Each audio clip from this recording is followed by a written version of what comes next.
Chers apprenants, bonjour. Bienvenue en classe sur l'ORTM. Aujourd'hui, je m'en vais vous présenter une leçon de grammaire. Laquelle leçon? Nous allons voir ça tout de suite. Maintenant, avant de partir avec la leçon, je voudrais vous poser cette petite question. Regardez, quels sont les modes que vous connaissez? Quels sont les modes que vous connaissez en grammaire? Les modes que nous connaissons en grammaire sont, nous avons le mode indicatif, nous avons le mode impératif, nous avons le mode gérondif, nous avons le mode conditionnel, nous avons le mode subjonctif, nous avons le mode participe et enfin, nous avons le mode infinitif. Autrement dit, nous avons 7 modes. Et parmi les 7 modes-là, il y a des modes personnels et des modes impersonnels. Aujourd'hui, notre leçon portera sur un de ces modes, et lequel le mode subjonctif. Donc, notre leçon d'aujourd'hui porte sur le mode subjonctif.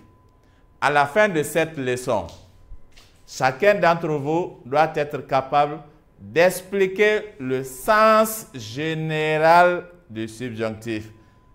Ensuite, d'expliquer la valeur des temps du subjonctif dans les subordonnés. Et enfin, de conjuguer les verbes au temps du subjonctif. Donc, 3 objectifs. Le premier est le suivant: d'être capable d'expliquer le sens général du subjonctif. Qu'est-ce que le subjonctif exprime de façon générale? Et en deuxième position, d'expliquer la valeur des temps du subjonctif dans les subordonnés. Et enfin, conjuguer tous les verbes au temps du subjonctif. Voilà les 3 objectifs qu'on attend de vous à la fin de cette leçon. Alors, suivons ces quelques phrases que nous allons les appeler les phrases d'étude. La première est la suivante. Il faut que je te prête ma houe. Il faut que je te prête ma houe. Deuxième phrase. Que je sois allé chez Jiggy lui faisait plaisir. Troisième, il souhaitait que je vinsse la rencontrer. Quatrième phrase, il aurait fallu que je fusse parti à pied. Cinquième, que rien ne soit décidé en mon absence. Cinquième, je craignais qu'il ne fût venu pendant mon absence.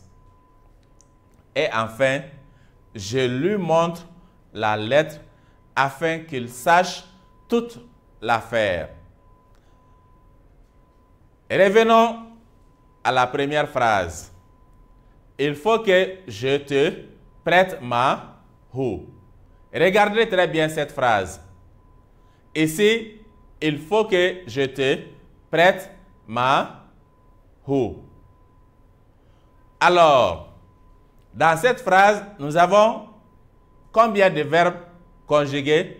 Nous avons d'abord faut, le verbe falloir. Et ensuite, nous avons prête, le verbe prêter. Et parmi ces 2 verbes conjugués, c'est prête qui est. D'abord, quel est le mode du premier verbe conjugué ici? Il faut, le mode ici est indicatif. Maintenant, que je prête ma houe, et le mode à ce niveau est subjonctif. Qu'est-ce qui nous fait dire que le mode est subjonctif à ce niveau? Il faut que je te prête ma houe. D'abord, nous avons la présence d'une conjonction. de subordination. Et cette conjonction de subordination n'est autre que.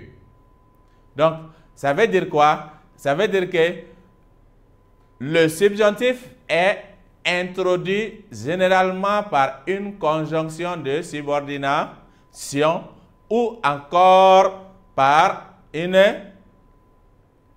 un pronom relatif dans certains cas. Et ensuite, ça peut être introduit aussi par une locution conjonctive. On continue. Que je sois allé chez Diki. Que je sois allé chez Diki. Que ici est revenu. Maintenant, pour nous montrer, pour nous dire, pour nous indiquer que le verbe ici aller conjugué au passé du subjonctif est conjugué au passé du subjonctif. Il souhaitait que je vinsse. Nous avons également la présence de cette conjonction de subordination. Que, juste pour nous indiquer également que le verbe venir est également conjugué à l'imparfait du subjonctif. Donc, il aurait fallu que je fusse parti. Que également pour nous dire que partir est conjugué au plus que parfait du subjonctif. Ainsi de suite. Que rien ne soit décidé, que nous montre que le verbe décider est au subjonctif. Je craignais qu'il ne fût venu, que également nous indique que le verbe venir est au subjonctif. Je lui montre la lettre afin qu'il sache toute l'affaire. Donc, que également nous montre que également le verbe conjugué ici est aussi au subjonctif. Alors, qu'est-ce que le subjonctif exprime à travers ces quelques phrases-là de façon générale? Il faut que je te prête ma roue. Donc, ici, il faut que moi je te prête ma roue. Il y a un peu l'incertitude là-dedans. Donc, c'est probable que je te prête ma roue. Ensuite, que je sois allé chez Dieu qui lui faisait plaisir. Donc, que je sois allé chez Dieu qui lui faisait plaisir. Donc, mon déplacement pour aller chez Dieu faisait plaisir à lui. Donc, il y a également un souhait là-dedans. Il souhaitait que je vinsse la rencontrer. Donc, le subjonctif exprime aussi le souhait. Donc, de façon générale, à l'analyse de ces différentes phrases, qu'est-ce qu'on peut dire? On peut dire que le subjonctif, de façon générale, exprime des actions comme étant possibles, ou encore des actions comme étant probables, c'est-à-dire des actions incertaines, des actions qui ne sont pas certaines, qui ne sont pas sûres. Voilà le sens général du subjonctif. Donc, le subjonctif, de façon générale, exprime des actions comme étant possibles, probables, c'est-à-dire incertaines. La réalisation de ces actions est possible, c'est aussi probable, mais ce n'est pas sûr. Donc, le subjonctif n'est pas un mode qui exprime la certitude. Au contraire, il exprime les actions qui sont incertaines. Alors, le subjonctif, dans les propositions indépendantes, qu'est-ce qu'une proposition indépendante? Une proposition indépendante est une proposition qui ne dépend pas d'une autre proposition.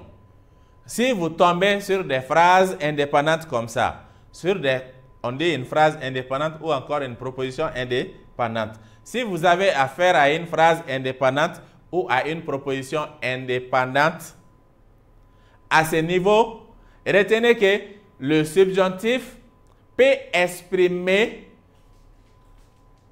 soit un ordre, soit une défense, soit une prière, soit une supposition. Cela est valable aussi avec des propositions principales. Donc, dans les propositions principales, le subjonctif aussi peut exprimer un ordre, une défense ou une prière. Un ordre, une défense, une prière ou une supposition. Par exemple, dans le cadre de l'expression de l'ordre, nous allons retenir cette phrase, qu'ils prennent la voiture pour venir. Donc, c'est comme si la personne est là, mais elle est en train d'ordonner à une autre personne de prendre la voiture pour venir. Donc, ça exprime en ce moment l'ordre. Une défense, que rien ne soit décidé en mon absence. Donc, je vous interdis de décider quoi que ce soit à mon absence. Donc, attendez que je sois là. Donc, ça exprime à ce niveau une défense. Ça exprime également une prière, par exemple, que Dieu vous protège. Que Dieu vous protège. Donc, ça, c'est une prière, c'est une volonté vis-à-vis de la personne à qui on s'adresse. Ensuite, ça exprime aussi une supposition. Exemple, qu'il ose t'interrompre et je saurais le faire taire. C'est-à-dire qu'il ose, qu'il ait l'audace de t'interrompre, donc moi je saurais le faire taire. Donc je suppose, quand il va se décider de t'interrompre, donc je saurais le faire taire. Voilà en quoi le subjonctif ici exprime une supposition. Ensuite, dans les propositions subordonnées conjonctives, le subjonctif aussi s'emploie quand le verbe de la principale exprime la volonté. Quand le verbe de la principale exprime la volonté. Exemple, je veux que tu apprennes tes leçons. Ici, on a employé le subjonctif parce que quand nous essayons de voir cette phrase, la première partie qui constitue la partie principale qu'on appelle « je veux », vous voyez qu'il y a l'expression de la volonté à ce niveau. Donc, « je veux », c'est la volonté qui est exprimée. Donc, si la volonté est exprimée dans la principale, le subjonctif s'emploie, le verbe, des propositions subordonnées, le subjonctif est employé. Ensuite, le doute. Exemple, je crains qu'il n'arrive encore en retard. Je crains exprime aussi à ce niveau l'incertitude, c'est-à-dire le doute. Donc, je crains est le verbe aussi de la principale. Donc, la proposition subordonnée est conjonctive. La proposition subordonnée est au subjonctif. Ça exprime aussi le sentiment. Exemple, je suis heureux qu'il ait eu beau temps. Je suis heureux qu'il ait eu beau temps. Le verbe ici de la principale exprime aussi un état, c'est-à-dire un sentiment. Donc, ce qui fait que la proposition subordonnée est aussi au subjonctif. Ensuite, dans les propositions subordonnées conjonctives ou relatives, le subjonctif peut s'employer quand la subordonnée exprime une idée. Quand la subordonnée exprime une idée, donc le subjonctif également peut s'employer. Donc, une idée d'abord de but.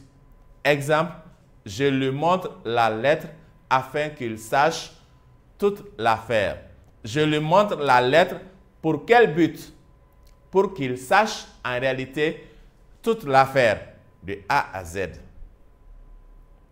Ensuite, de concession aussi. Exemple, bien que la pièce fût médiocre, il ne s'ennuya pas. Bien que la pièce fût médiocre, bien que la pièce ne soit pas de la qualité, donc il ne s'ennuya pas, c'est-à-dire il fait de concessions pour y vivre. Donc l'idée ici est de concession. Ensuite, de conditions aussi.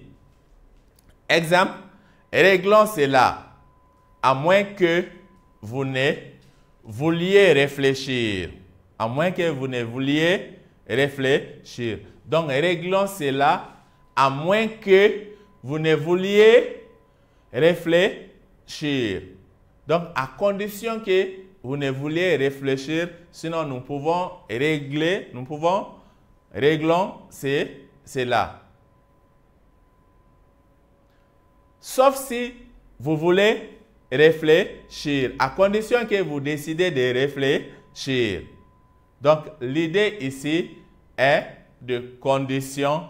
Donc, ce qui fait que la proposition subordonnée conjonctive également est employée, le subjonctif est employé. Et ensuite, de conséquences. Exemple, les sujets sont tellement faciles qu'il n'est pas un d'entre vous qui ne puisse y réussir. Donc, tout le monde peut réussir. Ça, c'est la conséquence à quel acte? C'est la conséquence à la facilité, surtout des sujets. Donc, l'idée exprimée ici, l'idée exprimée par la proposition subordonnée ici est une idée de conséquence à la principale. Voilà dans quelles conditions les propositions subordonnées conjonctives ou relatives, dans les propositions subordonnées conjonctives ou relatives, le subjonctif peut s'employer quand la subordonnée exprime une idée. Alors, quelle est la valeur des temps du subjonctif dans les subordonnées?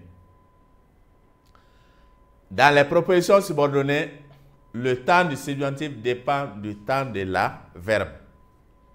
Le temps du subjonctif dépend du temps du verbe de la principale, plutôt. C'est ce que j'allais dire. Exemple, quand la proposition principale est au présent, ici, quand la proposition principale est le verbe de la proposition principale est au présent ou bien au futur,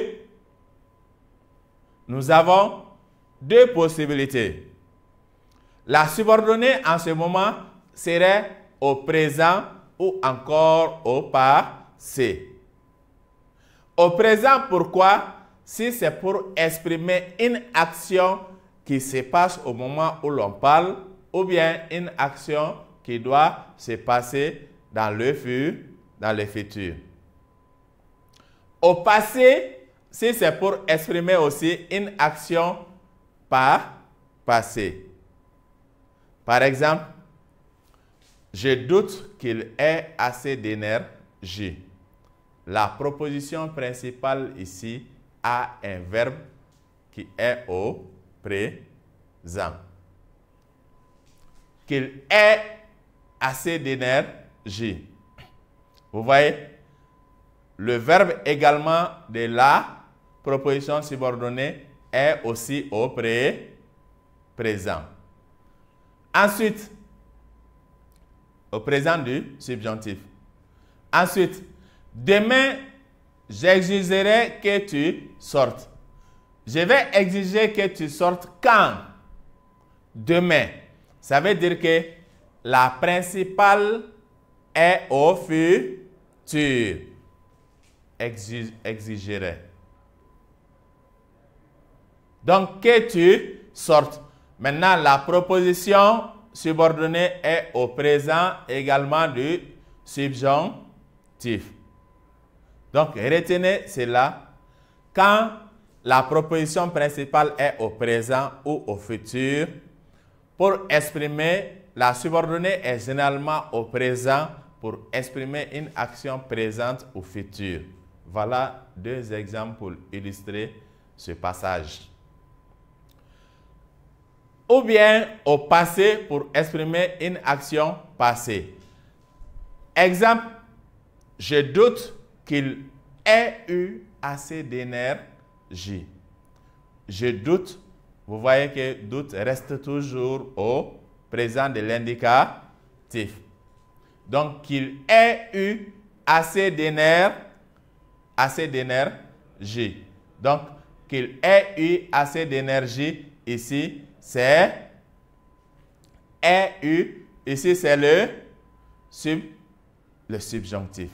Assez d'énergie. Ensuite, demain, j'exigerai que tu aies fini. Ça, c'est dans le cadre du futur. Donc, demain, j'exigerai que tu aies fini. Tout ça pour exprimer demain, d'abord, ça c'est le futur, que tu aies fini ce devoir pour 5 heures. Tout ça, c'est une action qui va se dérouler dans le futur. Ensuite, quand le subjonctif, la proposition principale est au passé ou au conditionnel, la subordonnée est généralement à l'imparfait pour marquer une action qui se passe, de façon simultanée. Donc, exemple, je voudrais qu'il eût assez d'énergie. Donc, je voudrais qu'il eût assez d'énergie. Donc, qu'il eût assez d'énergie et ma volonté sont des actions ici qui sont simultanées. Plus que parfait également, la subordonnée serait au plus que parfait pour exprimer une action qui précède. Toujours quand la principale est au passé ou au conditionnel. Donc, je craignais qu'il ne fût venu pendant mon absence. Qu'il ne fût venu pendant mon absence. Donc, moi, je craignais. Mon inquiétude était qu'il ne fût venu pendant mon absence. Donc, à ce niveau également, retenez que l'action ici, qu'il ne fût venu pendant mon absence, précède l'action de craigner. Voilà un peu les valeurs des temps du subjonctif dans les subordonnés. Maintenant, la partie conjugaison du mode subjonctif. Le mode subjonctif a 4 temps. Et parmi ces 4 temps-là, c'est ce que nous avons dit ici. Parmi ces 4 temps, nous avons 2 temps simples et 2 temps composés. Quels sont les 2 temps simples? Les 2 temps simples sont le présent du subjonctif et l'imparfait du subjonctif. Et les 2 temps composés sont le passé du subjonctif et le plus que parfait du subjonctif. Et remarque importante avec le mode subjonctif. C'est ce que nous avons mis en nota bene ici. Au subjonctif, que conjonction de coordination précède toutes les personnes de conjugaison, sans exception. Donc, une fois qu'on vous demande de conjuguer un verbe à un temps du subjonctif, sachez que ça doit être, les personnes doivent être précédées de cette conjonction de subordination qu'on appelle que. Alors, le subjonctif présent, d'abord avec ses verbes, le verbe avoir et le verbe être. Le verbe avoir et le verbe être qui seront éventuellement appelés dans la conjugaison de certains temps du mode subjonctif auxiliaire se conjuguent ainsi au présent du subjonctif. Donc, nous avons que j'ai, que tu es, qu'il est, que nous ayons, que vous ayez, qu'il ou elle est. Avoir au présent du subjonctif. Maintenant, être au subjonctif présent.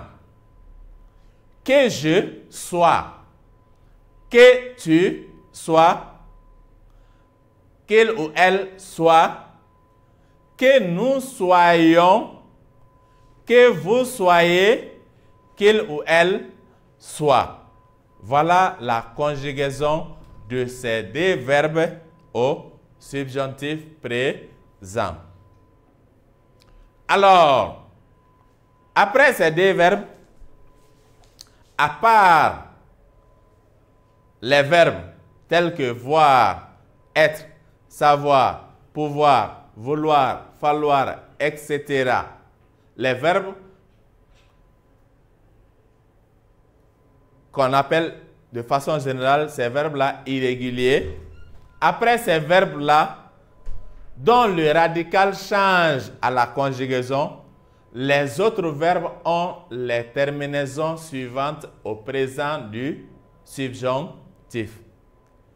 Que ce soit un verbe du premier groupe, que ce soit un verbe du deuxième groupe, que ce soit un verbe du troisième groupe, c'est toujours les mêmes terminaisons. Et à la première personne du singulier, nous avons E comme terminaison, deuxième personne du singulier, ES, troisième personne du singulier, E, première personne du pluriel, IONS, deuxième personne du pluriel, IEZ, et enfin, troisième personne du pluriel, ENT. Voilà des exemples de chaque groupe de verbes. Avec un verbe du troisième groupe, par exemple, écrire, on aura que j'écrive, terminaison E. Que tu écrives, terminaison ES. Qu'il écrive, terminaison E. Que nous écrivions, terminaison IONS. Que vous écriviez, terminaison IEZ. Et enfin, qu'il écrive, terminaison ENT.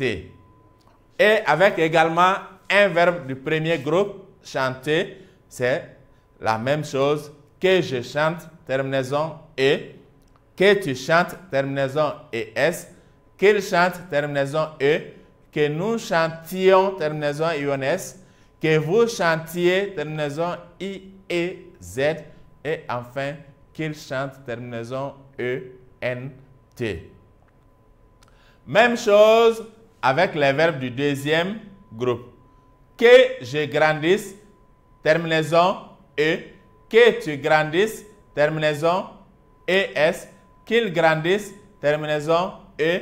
Que nous grandissions, terminaison IONS. Que vous grandissiez, terminaison IEZ. Qu'il grandisse, terminaison ENT. Alors, avec le deuxième temps du mode subjonctif, qu'on appelle le subjonctif imparfait, le subjonctif imparfait se forme à partir du passé simple de l'indicatif, ayant les terminaisons suivantes, avec les verbes du premier groupe. Donc, avec les verbes du premier groupe, les terminaisons sont les suivantes. À la première personne du singulier, nous avons A, 2S, E, A, 2S, ES, A, accent circonflexe, T, A, 2S, A-2-S-I-O-N-S, A-2-S-I-E-Z, A-2-S-E-N-T. Et voilà un exemple également pour illustrer cette conjugaison également du subjonctif imparfait avec les verbes du premier groupe. Avec les verbes du deuxième groupe, les terminaisons sont les suivantes. Les verbes du deuxième groupe sont des verbes qui se terminent par IR, mais qui forment leur participe présent en I-sans.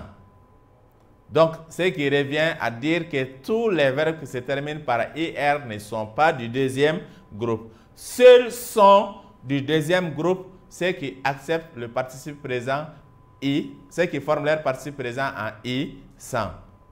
Donc, leur terminaison à l'imparfait du subjonctif, c'est I-2-S-E, I-2-S-E-S, I accent circonflexe T, I-2-S-I-O-N-S, I-2-S I-E-Z, I-2-S-E-N-T. Et voilà un exemple également pour illustrer cette conjugaison des verbes du deuxième groupe à l'imparfait du subjonctif, le verbe frémir conjugué. Ensuite, avec les verbes du troisième groupe qui se terminent par IR, c'est là les mêmes terminaisons. Et un exemple aussi, nous avons le verbe partir. Maintenant, avec les verbes également du troisième groupe, il y a une différence. Donc, les terminaisons sont les suivantes. U, 2-S-E, U, 2-S-E-S, U, accent circonflexe T, U, 2-S-I-O-N-S, U, 2-S-I-E-Z, U, 2-S-E-N-T. Donc, exemple également, nous avons le verbe connaître conjugué comme ça au subjonctif, à l'imparfait du subjonctif. Et toujours avec les verbes du troisième groupe, il y a certains verbes également du troisième groupe qui n'acceptent pas U, 2-S-E, mais qui vont avec I-N, 2-S-E, tel que parvenir, tel que venir aussi, ainsi de suite. Donc, I, N, 2-S-E-S, I, accent circonflexe N-T, I, N, 2-S, I-O-N-S, I, N, 2-S, I-E-Z, I, N, 2-S, E-N-T. Exemple également, nous avons parvenir. Et ensuite, le troisième temps qu'on appelle le subjonctif passé. Le subjonctif passé, sa formation est un peu mathématique. Pourquoi j'ai dit un peu mathématique? Parce qu'il est formé de l'auxiliaire. Vous voyez que ces verbes-là qu'on appelle avoir et être, on change maintenant de nom et on les appelle auxiliaires. De l'auxiliaire avoir ou auxiliaire être conjugué au subjonctif présent et du participe passé du verbe à conjuguer. Donc, c'est mathématique parce qu'il faut obligatoirement connaître la conjugaison de l'auxiliaire avoir, du verbe avoir et du verbe être d'abord au présent du subjonctif pour prétendre conjuguer n'importe quel verbe au passé du subjonctif. Donc, sont ces verbes-là, avoir et être au présent du subjonctif, plus seulement le participe passé du verbe à conjuguer qu'on a le subjonctif passé. Exemple avec être, que j'ai été. Donc, que j'ai été, ici, c'est le présent du subjonctif et ici, c'est le participe passé du verbe être. Donc, c'est le présent du subjonctif maintenant, plus le participe passé du verbe à conjuguer. Avoir également, c'est la même chose. Et partir également, ça revient à la même chose. Aimer également, c'est la même chose. Donc, auxiliaire avoir plus le participe passé du verbe à conjuguer. Maintenant, auxiliaire avoir au présent, si nous voulons avoir le subjonctif présent, le subjonctif passé, j'allais dire, auxiliaire avoir au subjonctif présent, plus le participe passé du verbe à conjuguer donne le subjonctif passé. Et maintenant, toujours la même règle. Auxiliaire avoir ou être à l'imparfait du subjonctif, mais cette fois-ci, plus le participe passé du verbe à conjuguer donne ce qu'on appelle le subjonctif plus que parfait. Donc cette fois-ci, c'est l'objectif, l'auxiliaire avoir ou être à l'imparfait du subjonctif. Ce n'est pas au présent cette fois-ci. Hein. Cette fois-ci, c'est à l'imparfait du subjonctif. Donc, l'auxiliaire avoir ou être à l'imparfait du subjonctif plus le participe passé du verbe, ce qui nous donne le plus que parfait du subjonctif. Exemple avec le verbe apprendre que j'eusse appris, participe passé du verbe apprendre. Mourir que je fusse mort. Mort également est le participe passé de mourir.